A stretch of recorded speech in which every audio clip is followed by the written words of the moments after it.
So their actual position is that more black people should not own guns in order to protect themselves. There's this really hilarious video by Ryan Long, the comedian, where it's somebody who's woke and racist, and they become best friends because they actually agree on everything. The history of gun control actually dates back to what was called the slave codes, which then became the black codes, which then became the Jim Crow era. Now, this is a gun control debate. The first half of the video was over the pro-gun side, and I did a whole video related to that, and that's down in the description. Do not click on it yet. That destroys my click-through rate. Watch this one 50, 100 times, then share it. After you've liked it and hit the subscription bell, whatever, then you can go watch the other video, okay?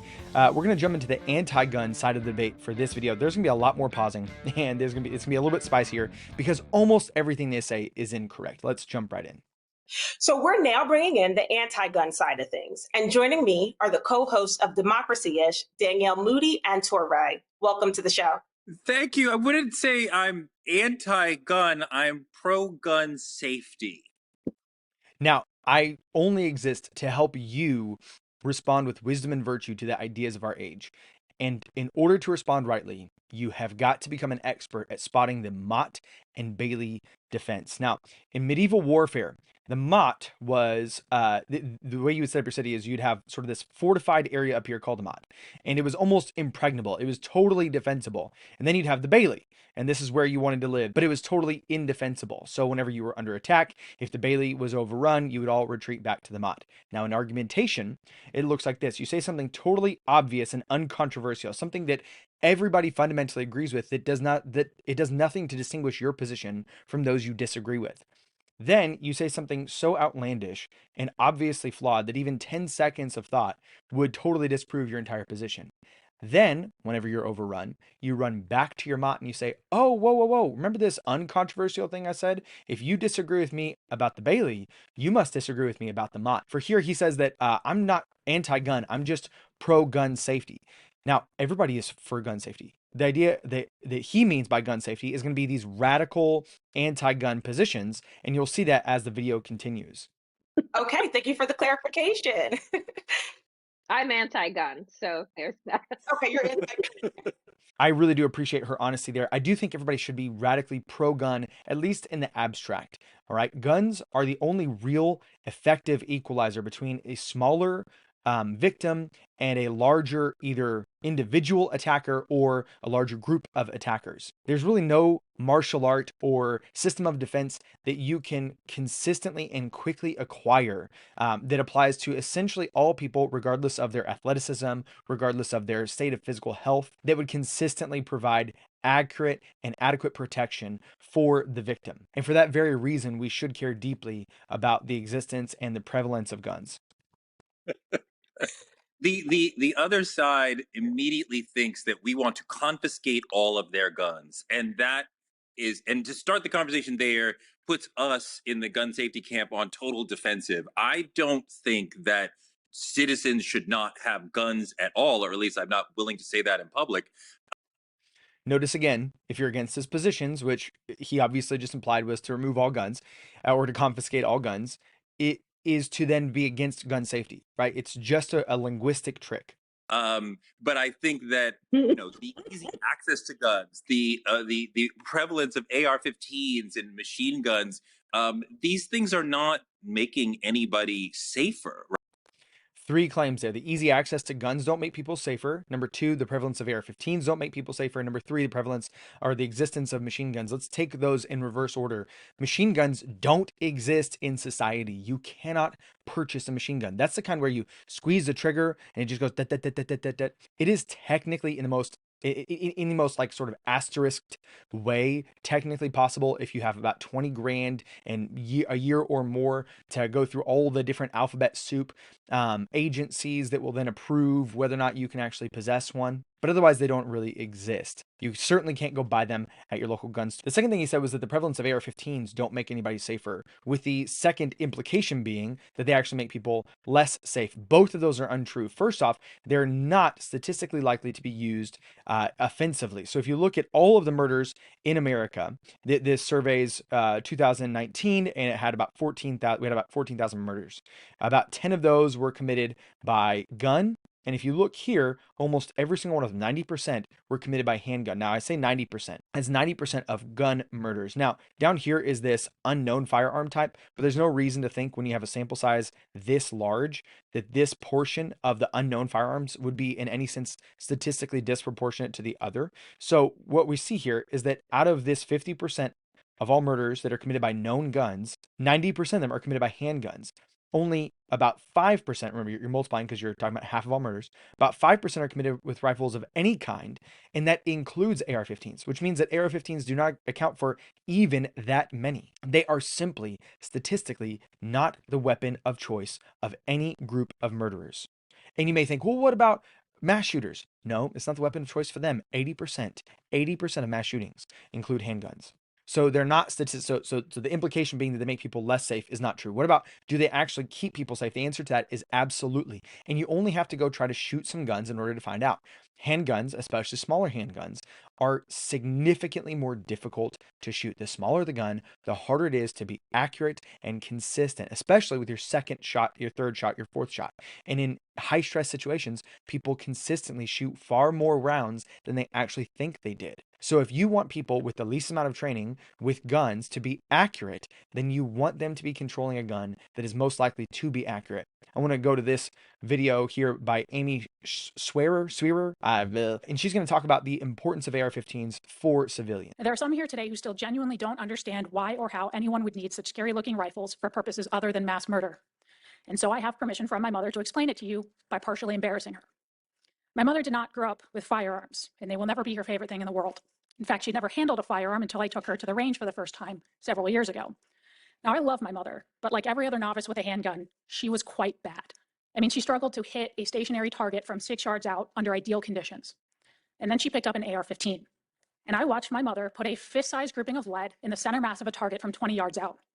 That is why law-abiding citizens buy millions of these firearms. When accuracy and stopping power matter, they are simply better. I had the exact same experience. My first time ever shooting a semi-automatic rifle, I was, whenever I ended up actually circling out the group at my distance, I was about 50% more accurate the first time I shot them, even though I've been shooting handguns for years. Right, and the ease with which people can acquire guns, go to the store, pop down your money and get a gun right away when you can't do many other things in society right away. That doesn't make any sense. Now, we talked about this in the first video because this is the common trope. They think that you can simply easily go buy guns. But Obama literally said it was easier to buy a gun in certain areas of the nation than a book, which is absolutely outlandish. Simply put, they cost a lot of money and you have to go through a background check every time you buy from an actual gun dealer. It is very difficult to buy a gun. For society. So like, I want to see more gun safety rather than like just say, no guns whatsoever, even though that would probably be better. See what he just did there? That switch. He's just for gun safety, even though he wants to ban the most popular rifle in the nation, even though it's not statistically likely to hurt anybody, even though it's statistically likely to help people. And he's calling all that gun safety while now saying he's actually probably for getting rid of all guns. Switzerland, Japan, New Zealand would say yes. New Zealand, yeah, Australia. The reality is that if guns, right, were to make us safe, then America would be one of the safest places on the planet, and it is. Now, this is important to understand. The claim, and this is a little bit of nuance, so I'll give some grace for the misunderstanding. The claim is not simply the prevalence of guns by itself is a predictive factor in decreasing violent crime. That's not true. There are places that have lots of guns and lots of violent crime, and places that have way more guns and even less and almost no violent crime. So what is the determining factor? It's who has the guns. And the answer simply is this. John R. Lott did one of the best statistical analysis of the relationship between concealed handgun licenses and the prevalence of crime. And what it turns out is that over and over and over again, when accounted for hundreds of other variables, when you increase the prevalence of concealed handgun licenses, legal, good guys carrying guns, violent crime, including rape and murder, go down. So yes, the prevalence of good guys with guns does decrease crime. It does make people safer. It's not. It's quite the opposite, right? We're walking around here with AR-15s and magazine clips that can take out 100 people within less than 60 seconds. If you are pro gun control, I'm just going to tell you right now, never, ever, ever say machine gun, never say clip, because these are the immediate markers to everybody who knows anything about guns to go, oh, they don't know what they're talking about. And we think that that's normal. So the idea that in order to be gun proponents, we need to have these wartime, weapons around in suburban America, urban America, is preposterous to me. And Well, she says it's preposterous to her, but she never goes on to cite any statistic that would make it preposterous. We've already covered that these guns are the best guns for home defense because they're the easiest to handle accurately, quickly.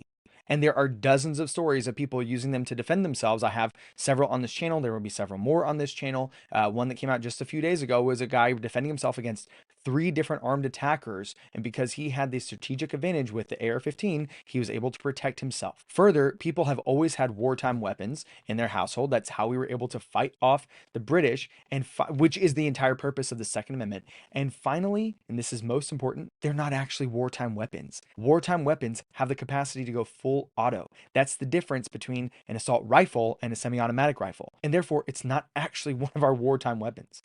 so I am against guns because I feel like if we had taken action 22 years ago when Columbine happened, right, and the world was stunned, just imagine how many tens of thousands of lives, if not hundreds of thousands of lives, would have been saved over the last 22 years if.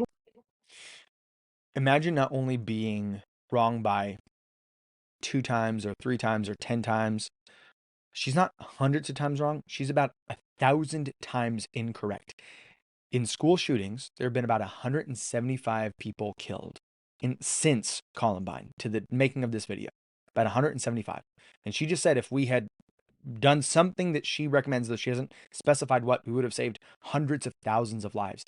This type of wild misunderstanding of reality as it is only the product of media misrepresentation. We did then what New Zealand did after the mosque shooting a couple of years ago.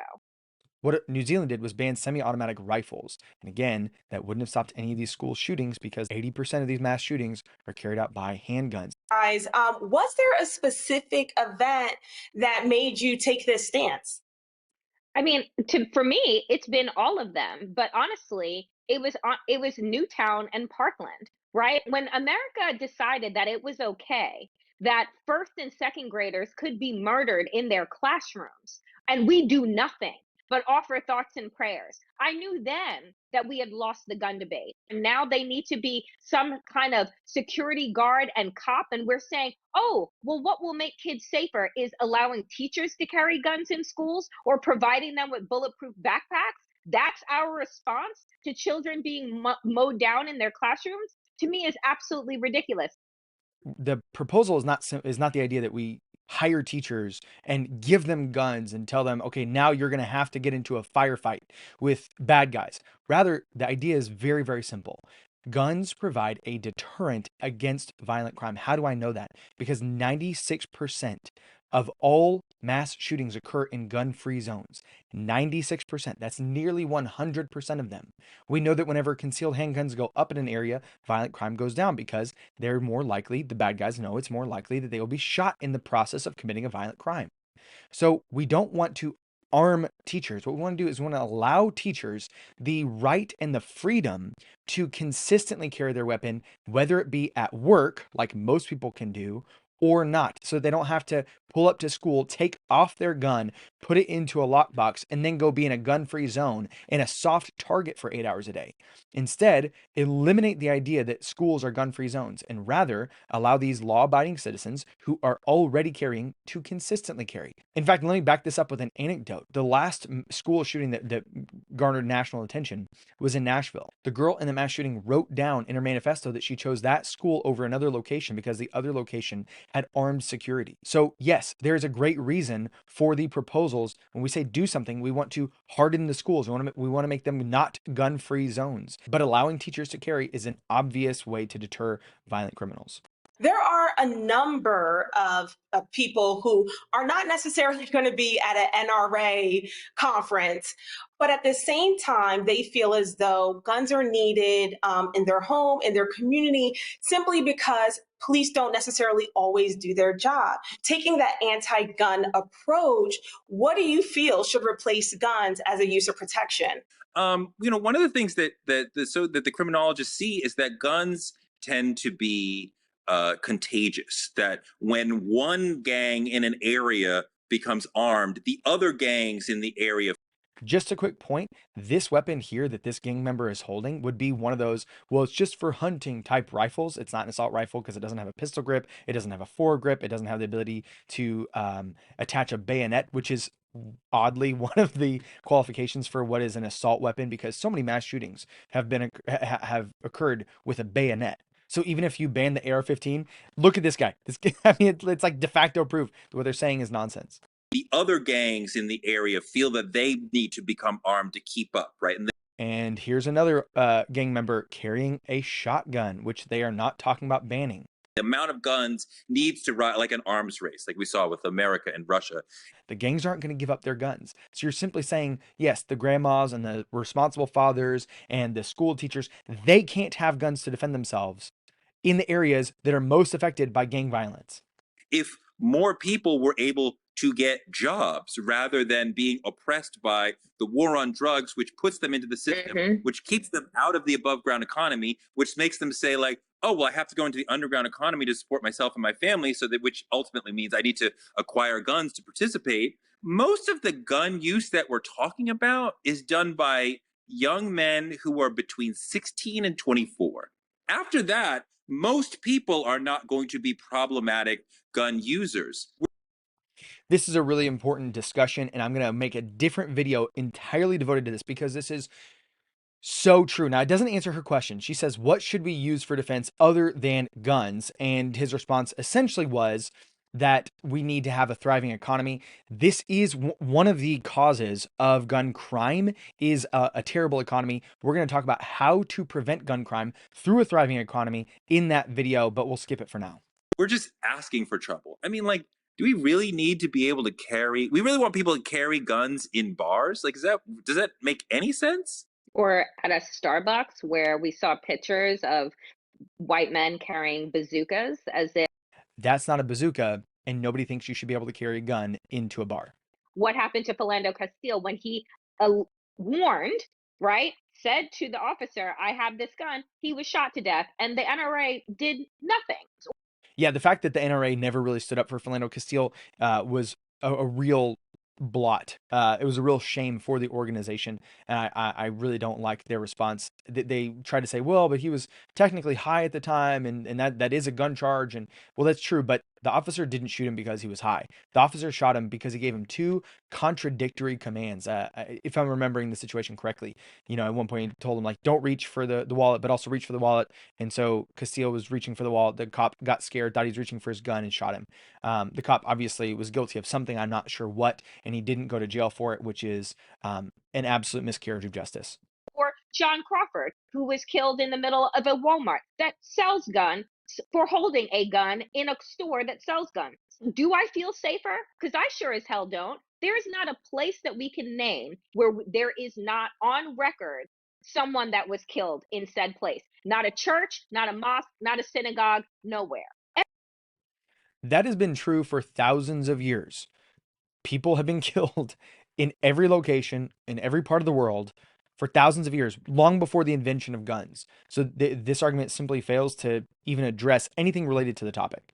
Everyone knows this. It's one of the biggest memes. If every Black person who was of age decided tomorrow to go and buy any kind of gun or build their arsenal or do a number of things, we would have gun reform in America. It would be instant, because look at what is happening right now for a fraudulent, right, man who said there was a big lie with regard to our voting and there were all of this fraud. Now we have over 253 pieces of legislation. I'm really confused by this. Chiron, it says the difference between black gun rights versus white gun rights. There are no laws that differentiate between white gun owners and black gun owners. Also, the idea that if black guys started getting really into guns, then white people would in mass vote against it. That's really goofy because you don't know anything about gun culture. If you find two guys, a white guy and a black guy, and they're both wearing, say, like an American flag T-shirt, and they both start talking about guns, and they realize they're both carrying, and they start talking about their caliber, you will never find two guys that share as much fraternity and love as that. The gun community is like the least sectarian, least segregated, least divided group. I mean, of course, there are going to be racists in every group at the individual level, but man, you will find Muslims. And one of the guys I just recently started following on YouTube is I think the Tactical Rabbi. When you see Muslims and Christians and Jews and whites and blacks and Mexicans, whenever they're talking about guns, if they're pro-gun, they all are united on it. This is actually one of the most unifying topics in our body politic. Across this country for a problem that doesn't exist, right? But we can't get one piece of legislation for one that actually has a body count attached to it. The idea that we don't have thousands of pieces of legislation controlling guns, we can't even get one. There's no law. There's not one law controlling how you acquire guns, what guns you can acquire, when you can carry them, when you can't carry them, where, how you can carry them. This is outrageous. There's something like 20,000 laws in the books controlling guns. Knowing who we're talking about and what their motivation is. And we know that the motivation is consistently to keep Black people down, to arm white people as much as possible, because at the end of the day, they only see us as animals that need to be taken down. Oh my goodness. This is the problem with race baiting. Remember that the concept of this debate is, should more Black people purchase guns to protect themselves against the predations of violent criminals? And her thought is the only people who would say, yes, more Black people should be armed are motivated. They're only motivated because they want only white people to be armed, because they only see Black people as animals to be mowed down.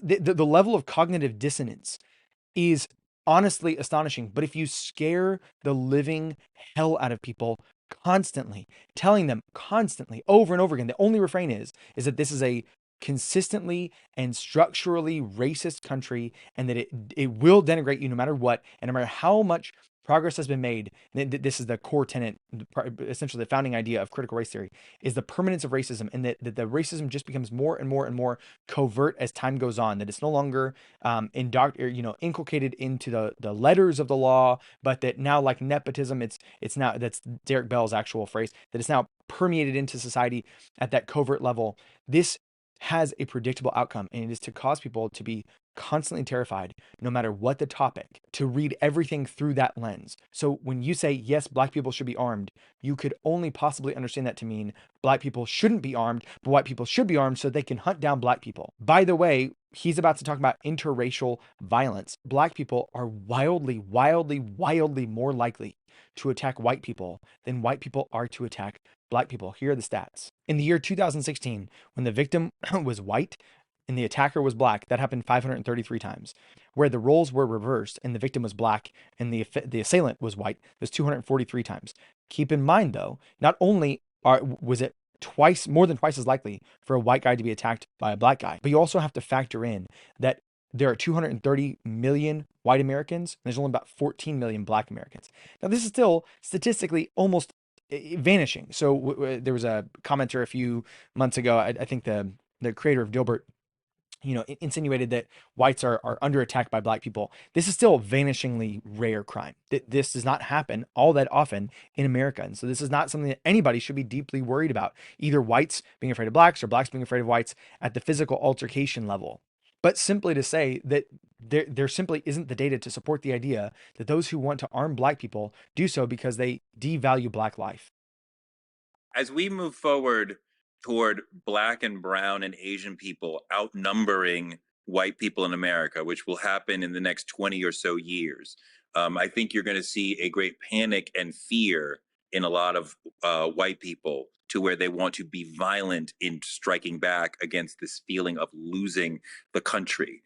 But us picking up guns is not the answer. Okay, that's just more race baiting, which is incredibly, inherently destructive to the nation. It has to be called out and it has to be stopped.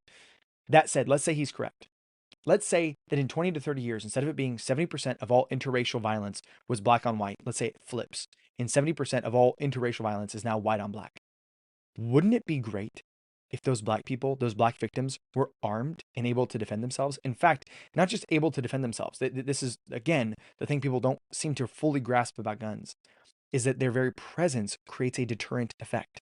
When legal gun ownership goes up, violent crime goes down. So wouldn't it be great if even if white people became terribly and seethingly angry and desired to harm black people? Wouldn't it be great if there was some sort of deterrent preventing them from committing that type of violent crime?